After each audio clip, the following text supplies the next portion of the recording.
Okay, so this is my final major project, video blog week 6.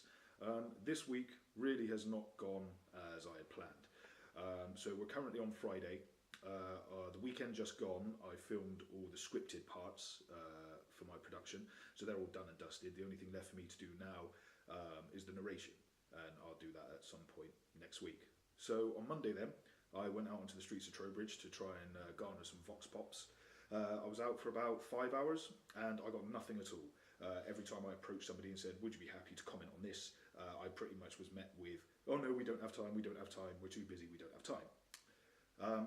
So as of Tuesday then, I decided to kind of amend my approach a little bit. Instead of walking up to people and saying, would you be happy to comment on this kind of squam pandemic?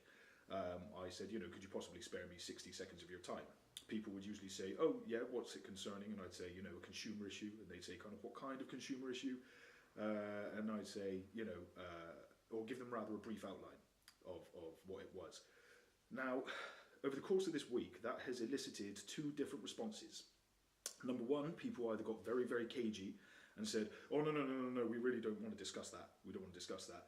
Or secondly, people would say, I'm not happy to talk about that on camera. So there were a few people that I discussed it off camera with, and it would appear that my original instincts were correct, that there is quite a heavy anti-Eastern European sentiment here in Trowbridge, but people are savvy enough to know that if they talk about that in any kind of public forum, it's going to get them in trouble.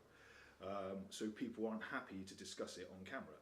So going forward then, I'm really not sure what to do, because I was in Trowbridge Monday and Tuesday, I was in Bradford Navon Wednesday, I was in Westbury, on Thursday, and I've been back in Trowbridge today, Friday, and it's pretty much been the same.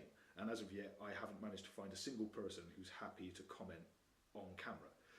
So perhaps, I don't know, perhaps going forward, maybe I should ask people questions that aren't really related to the topic that I'm dealing with, and maybe that might be more humorous. But, time will tell. So that's been week 6. Disappointing, unfortunately.